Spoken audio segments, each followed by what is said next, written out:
Hello बच्चों, good morning. बच्चों आज हम लोग 3G का लेक्चर नंबर कौन सा होगा? 13। लेक्चर नंबर 13 पढ़ेंगे। इसके पहले लेक्चर नंबर 12 में सवाल नंबर 17 तक हम लगवा चुके हैं। ठीक है, 3G काफी इंपॉर्टेंट है। इसमें लगभग 4 लेक्चर बन रहे हैं इस टॉपिक से, इस एक्सरसाइज से। लेक्चर नंबर 13 जो होगा उसमें सवाल नंबर 18 से स्टार्ट होगा और जहां तक चल पाएगा वहां तक लगवाया जाएगा। ठीक है, तो चलिए स्टार्ट करते हैं। Lecture number 13 class 10th math 2 चर वाले रैखिक समीकरण का लेक्चर चल रहा है। चलिए सवाल नंबर 18 देखते हैं। दे रखा है, एक आयत का क्षेत्रफल दूसरे आयत के क्षेत्रफल के बराबर है जिसकी लंबाई 11 मीटर अधिक और चौड़ाई 6 मीटर कम है। उसका क्षेत्रफल एक तीसरे आयत के क्षेत्रफल के भी बराबर है जिसमें 22 मीटर लंबा और 9 मीटर कम चौड़ा है। आयत का जो उससे, ठीक 3 आयत बनाएंगे। एक आयत ये है, उसके बाद ये कह रहा है कि एक दूसरा आयत है, दूसरे आयत के क्षेत्रफल के बराबर है जिसकी लंबाई 11 मीटर अधिक और चौड़ाई 6 मीटर कम है। लंबाई अधिक कर देते हैं और चौड़ाई क्या करते हैं? कम कर देते हैं। फिर ये आयत एक तीसरा आयत है,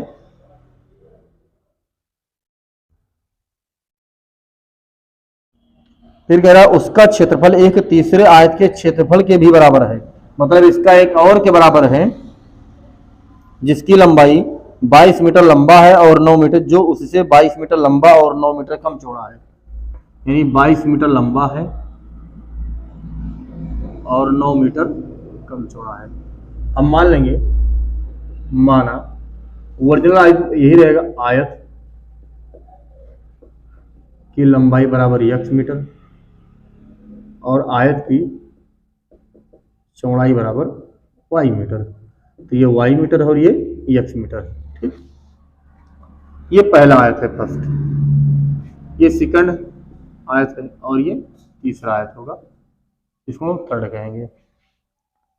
अब कह रहा है कि इसकी लंबाई 11 मीटर अधिक है और चौड़ाई 6 मीटर कम है। मतलब ये x + 11 है और चौड़ाई y - 6 है। कम होने का मतलब तो यही तो रहेगा। फिर कह रहा है इसका क्षेत्रफल एक तीसरे आयत के क्षेत्रफल के बराबर है। आई गिरा दो, आवाज आ रही है। 22 मीटर लंबा है और 9 मीटर कम चौड़ा है। यानी ये 22 मीटर लंबा है, यानी x + 22 है और ये 9 मीटर कम चौड़ा है, यानी y - 9 मीटर है। ठीक है, ऐसे है। अब क्या करेंगे, इसका क्षेत्रफल पहले इसके बराबर करेंगे, एक समीकरण बनेगा। फिर पहले आयत का क्षेत्रफल तीसरे आयत के क्षेत्रफल के बराबर करेंगे, समीकरण 2 बनेगा। ठीक, अकॉर्डिंग टू क्वेश्चन।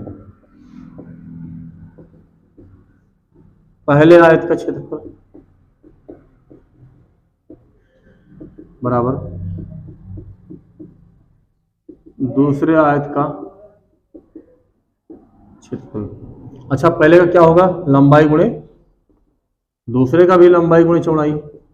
लंबाई जो है x + 11, अब x + x × y ऐसे रहने दो। x का गुणा इनसे होगा तो xy, x का 6 होगा तो -6x, फिर 11 से होगा तो +11y, और जब 6 से 11 छक्का 66, xy कट गया, ये -1 से इधर लो तो प्लस हो जाएगा, ये 11 प्लस से तो माइनस आएगा, इधर हो जाएगा और -66 समीकरण बन जाएगा। ठीक है, अब हम क्या करेंगे, पहले आयत का क्षेत्रफल जो है वो तीसरे आयत के क्षेत्रफल के बराबर है कह रहा है।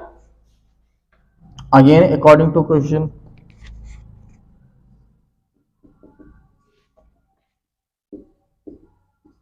पहले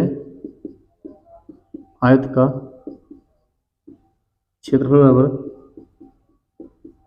तीसरे आयत का क्षेत्रफल। पहले कितना होगा?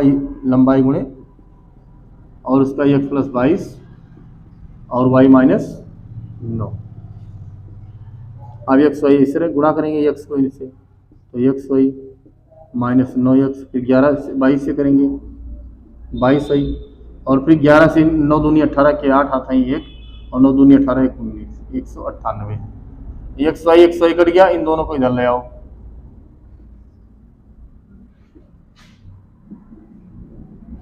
जब ये इधर आएगा तो प्लस हो जाएगा 9x माइनस 22y बराबर माइनस 198। समीकरण 2 बना लेंगे। अब 1 और 2 को सॉल्व करना है। अब हम देख रहे हैं कि यहाँ पर 6 है, सॉरी यहाँ पर 11 है, यहाँ पर 22 है। सीधा इसको हम समीकरण 2 को 2 से गुणा करते हैं। उसके बाद लिखेंगे समीकरण 1 गुणे 2 वाह समीकरण 2 से। अब जब 2 से गुणा करेंगे तो 6 दूनी 12 x हो जाएगा, माइनस 11 दूना 22 वही, माइनस 6 दूनी 12, 6 दूनी 12 13, इसको ले लेंगे 9x माइनस 22 वही माइनस 198। अब घटाएंगे तो ये माइनस हो जाएगा, प्लस हो जाएगा, ये भी प्लस हो जाएगा, दोनों कट जाएगा। 12 में से 9 गया, 3x बचेगा, वो भी प्लस में। 98 में से 132 गया, 8 में से 2 गया 6, और इतना 6 बचेगा। 3 एकम 3, 22 दूना 66। x का मान कितना आ गया 22। ठीक है, आ जाओ रुपये, आ जाओ बैठिए, बुला लो उसको। समीकरण 1 से समीकरण 1 में डाल देंगे 6 और x का मान 22 माइनस 11y माइनस 66। अब 11y माइनस में उधर जाएगा तो प्लस हो जाएगा, ये 66 में चल रहा हूँ तो ये कितना आ जाएगा, ये 2 गुणे 66, ये प्लस 66 बराबर 11y। 2 66 और 1 66 मिलकर कितना आ जाएगा 3 66 बराबर 11y। 11 कम 11, 11 छक्का 66, 6 दूनी 18। इसका मतलब ये हुआ क्या निकालना था, आयत की लंबाई और क्षेत्रफल निकालना था। तो क्या लिखेंगे, अतः आयत का एरिया बराबर लंबाई गुणे चौड़ाई, और लंबाई x का मान कितना है 22 और चौड़ाई कितना है 18। 18 को 22 से गुणा कर देंगे, 18 दूना 36 के 6 हटाए 3, 18 दूना 36 और 3 39 मीटर स्क्वायर। ये आपका एरिया निकलता है। बोलो समझ में आया नहीं आया। यहाँ देख लीजिएगा, हमने यहाँ पर 2 हटा के 11 से गुणा के 66 बनाया, 1 66 इधर आया तो 2 1 3 हो गया। ठीक है, इस तरह से सॉल्व कीजिए। आया समझ में, कोई दिक्कत किसी को, ठाकुर साहब समझ में आया आप लोग को, बोलो चंगू मंगू आया समझ में। ठीक, नोट कर लो।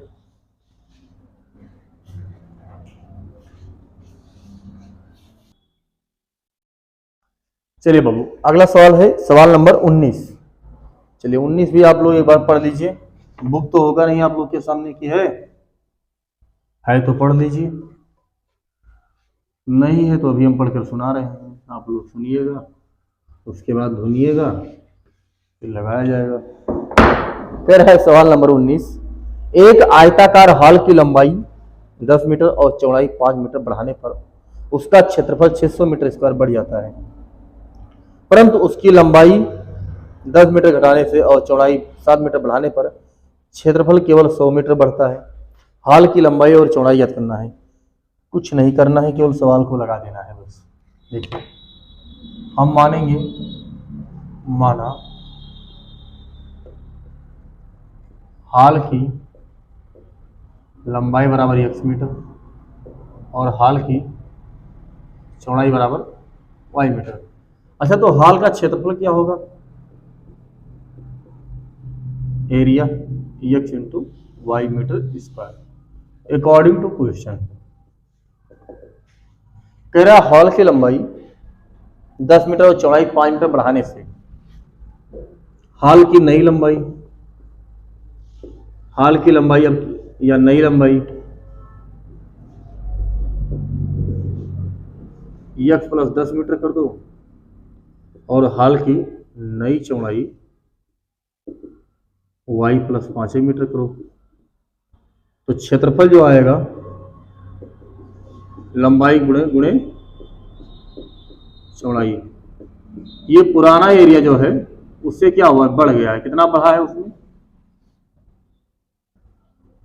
600 मीटर स्क्वायर बढ़ जाता है, समझो। अब हमें क्षेत्रफल लंबाई गुणे चौड़ाई नया मिल गया। अब कह रहे जो नया एरिया आएगा तो लंबाई और चौड़ाई बढ़ाने से एरिया बढ़ तो जाएगा। कितना बढ़ जाएगा? कह रहा था कि 600 बढ़ गया। कितना बढ़ गया है? 600।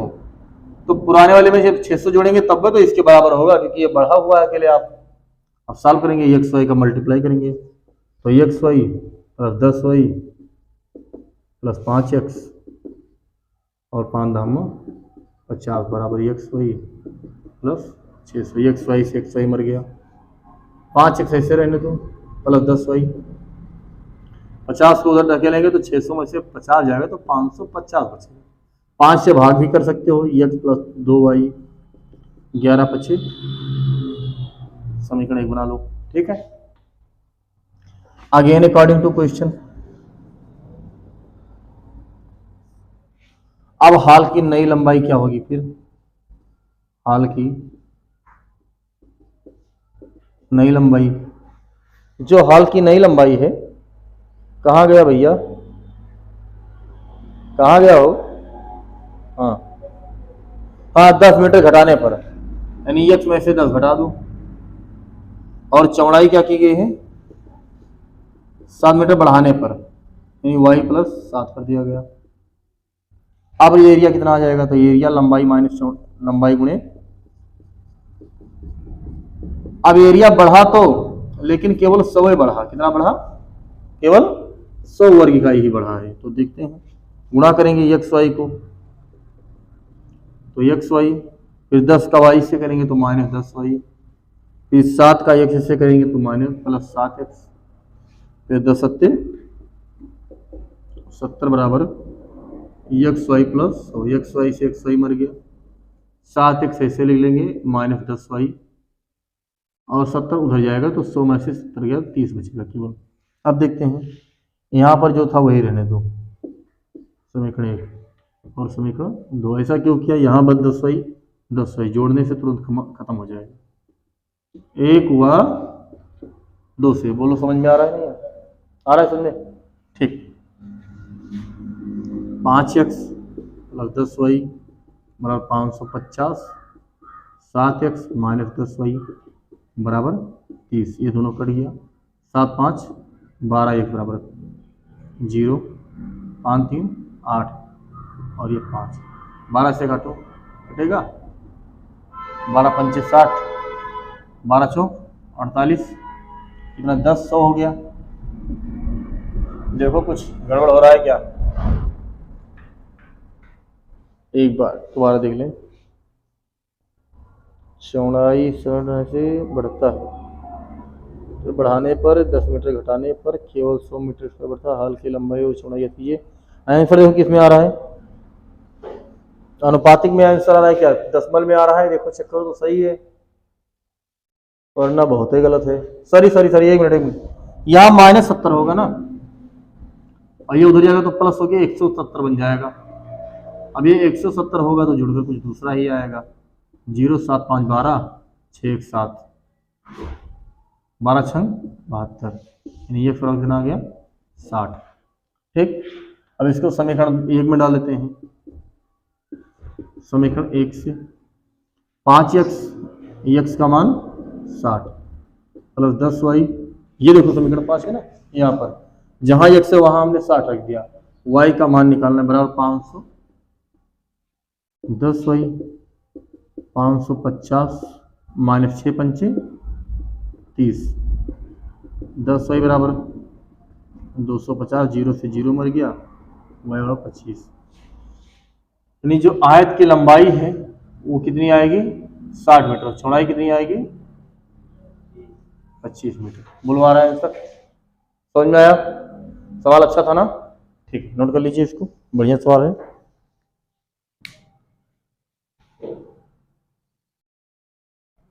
चलिए बाबू, सवाल नंबर 20 देखते हैं क्या होगा।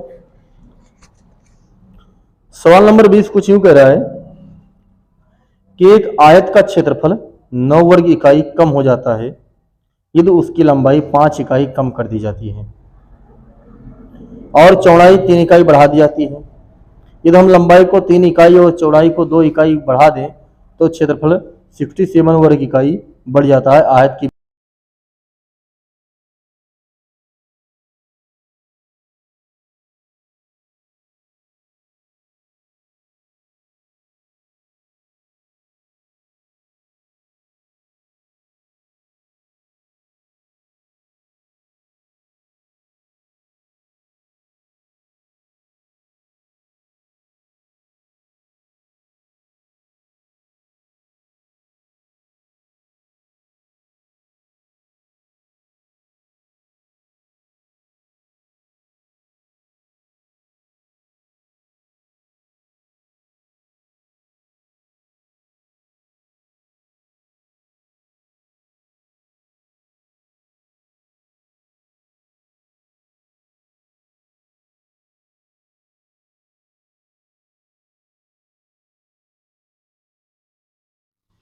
चलिए बच्चों, लेक्चर नंबर 21 सॉरी 11 में सवाल नंबर 21 थोड़ा समझ लेते हैं। सवाल नंबर 21 का क्या रहा है, इसको पहले समझिए। कह रहा है, एक मित्र दूसरे से कहता है, यदि मुझे 100 रुपए दे दो तो मैं आपसे दुगनी धनी बन जाऊंगा। दूसरा उत्तर देता है कि यदि आप मुझे 10 दे दो तो मैं आपसे 6 गुना बन जाऊंगा। बताइए कि दोनों की संपत्ति क्या है। हमने ये माना है कि जो पहला दोस्त है उसके पास x रुपया है और दूसरे दोस्त के पास y रुपया है। पहले ने दूसरे से कहा कि आप मुझे 100 दे दो, मतलब इनमें 100 बढ़ा दो तो अपने में क्या करो, घटा दो, तो मैं तुमसे दुगना धनी बन जाऊंगा। समीकरण इस तरह से बन गया। इसको सॉल्व करने से समीकरण 1 प्राप्त हुआ। फिर अगेन अकॉर्डिंग टू क्वेश्चन, दूसरे ने कहा ऐसा कीजिए, आप अपने में से 10 रुपया हमें दे दीजिए। मतलब y में हम 10 जोड़ दें और पहले में 10 घटा दें तो ये इनसे 6 गुने बन जाएगा। 6 को 1 से करेंगे, -6 में 60 बराबर 10 प्लस y को इधर लाएंगे, 60 को उधर ले जाएंगे, 6x - y बराबर 17। समीकरण 2 बन गया। अब हमने देखा यहाँ पर 2y है, यहाँ पर y है, हमने इसको 2 से गुणा कर दिया।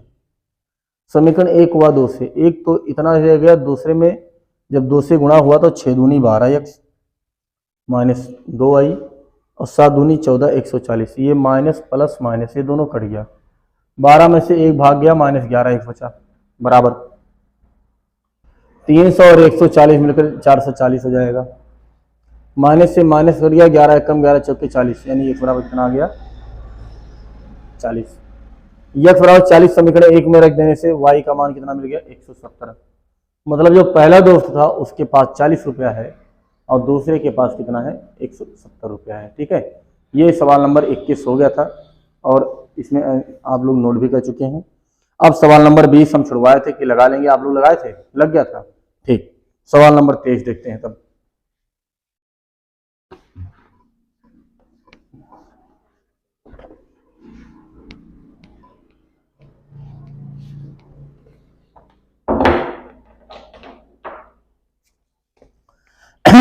सवाल नंबर 22 है, एक क्रिकेट टीम के कोच में 7 बल्ले तथा 6 गेंद 3800 रुपए में खरीदे हैं। बाद में उसने 3 बल्ले तथा 5 गेंद 1750 में खरीदे हैं, तो प्रत्येक बल्ले और प्रत्येक गेंद का मूल्य ज्ञात कीजिए। हम मानेंगे, माना प्रत्येक बल्ले का मूल्य बराबर x रुपया और प्रत्येक गेंद का मूल्य बराबर y रुपया। अकॉर्डिंग टू क्वेश्चन, प्रश्नानुसार कह रहा है कि 7 बल्ले यानी 7x और 6 गेंद 6y कितने का है 3800 का। समीकरण 1 बना लेंगे। अगेन अकॉर्डिंग टू क्वेश्चन कह रखा है कि 3 बल्ले 5 गेंद यानी 3x + 5y 1750 रुपए के। समीकरण 2 बना लो। अब बाबू समीकरण 1 और 2 को सॉल्व कर देना है। सॉल्व कैसे करेंगे, देखो यहाँ 6 है तो इसको 6 से कर दो, यहाँ 5 है तो इसको 5 से कर दो, हो जाएगा, सॉल्व हो जाएगा आप लोग से। ठीक है, तो इसको सॉल्व कर लीजिएगा। अब हम यहाँ पर इसको छोड़ रहे हैं, फिर अगला सवाल लगा रहे हैं, हो जाएगा। ठीक, मिटा रहे हैं इसको, नहीं होगा तो बताइए, काम करवा देंगे। ठीक, चलिए सवाल नंबर 3G का आखिरी, लेक्चर नंबर 13 में ही आखिरी सवाल होगा, सवाल नंबर 23। लिखा है एक नगर में टैक्सी के भाड़े के लिए एक नियत भाड़े, वो पॉलिथीन गिरा दो, आवाज आ रही है, एक नियत भाड़े के अतिरिक्त चली गई दूरी पर भाड़ा सम्मिलित किया गया है। 10 किलोमीटर दूरी के लिए भाड़ा 105 रुपया है, 15 किलोमीटर के लिए भाड़ा 155 है। नियत भाड़ा तथा प्रति किलोमीटर भाड़ा क्या है? यदि व्यक्ति को 25 किलोमीटर की यात्रा करने के लिए कितना भाड़ा देना होगा? सवाल समझिए। ये सवाल कुछ इस तरह से, जैसे मान लीजिए आपने टैक्सी बुक कराया जाने के लिए, अब पता लगा कि टैक्सी आपकी बुक हो गई, आप उसमें बैठ लिए, तो आपको 10 रुपया किराया देना पड़ेगा। अब मान लीजिए कि पहले किलोमीटर का आपको 10 रुपया देना पड़ा, उसके बाद जितने किलोमीटर जाएंगे उसका किराया 8 रुपया 7 रुपया 8 रुपया पड़ेगा। ऐसा क्यों होता है? अब 10 ना करके मान लीजिए कि 40 रुपया कर लिया, पहले किलोमीटर का क्यों कर दिया? ज्यादा होता है और बाद में क्या होता है? कम होता है। ऐसा क्यों होता है इसको समझिए। मान लीजिए आपने कोई टैक्सी बुक कराया और पता लगा आप 1 किलोमीटर जाके उतर गए, तो क्या उसको 8 रुपया देंगे? तब तो उसके बुक करने कोई मतलब ही नहीं ठहरा, इसीलिए वो पहले किलोमीटर का ज्यादा चार्ज करता है। ठीक, उसके बाद हर किलोमीटर पर आपका पैसा अलग लगने लगता है। ठीक है, तो इस तरह का सवाल है। कह रहा है कि अतिरिक्त किराया, तो नियत भाड़ा, तो इसका नियत भाड़ा कितना है मान लेंगे, यानी कांस्टेंट जो है नियत भाड़ा बराबर 100 रुपया है, और प्रति किलोमीटर का भाड़ा यानी प्रति किलोमीटर का भाड़ा y रुपया है। ठीक, अब ये कह रहा है कि 10 किलोमीटर दूरी के लिए 105 रुपया दिया। जो 10 किलोमीटर दूरी चला है उसमें कितना दिया इसने? 105 रुपया दिया अकॉर्डिंग टू क्वेश्चन। जो नियत भाड़ा था वो कितना है? 100 रुपया है, प्लस कितना दूरी चला? 10 किलोमीटर, तो 10 गुणे y बराबर 100, समीकरण किया। लेकिन इस सवाल में कुछ इस तरह से, ये पहले किलोमीटर पर बात नहीं कर रहा है, ये टैक्सी का एक नियत किराया है, यानी आप इतना रुपया टैक्सी का देंगे, उसके बाद जो किलोमीटर चलिए वही हिसाब से पैसा पड़े। ठीक है, वो टैक्सी का भाड़ा नियत ले लिया है। अगेन अकॉर्डिंग टू क्वेश्चन,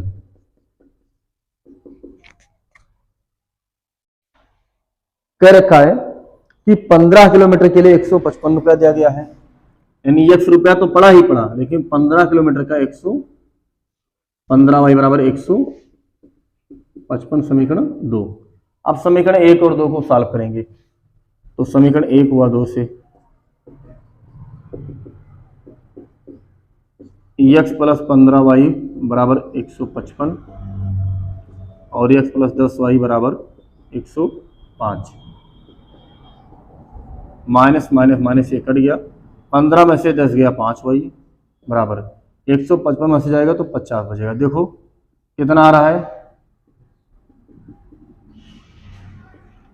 समीकरण 1 में रख दो, x प्लस 10 गुणे 10 आ रहा है,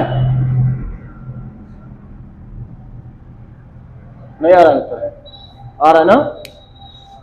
यानी टैक्सी के, केवल टैक्सी आ गई तो उसका भाड़ा 5 रुपया लगेगा।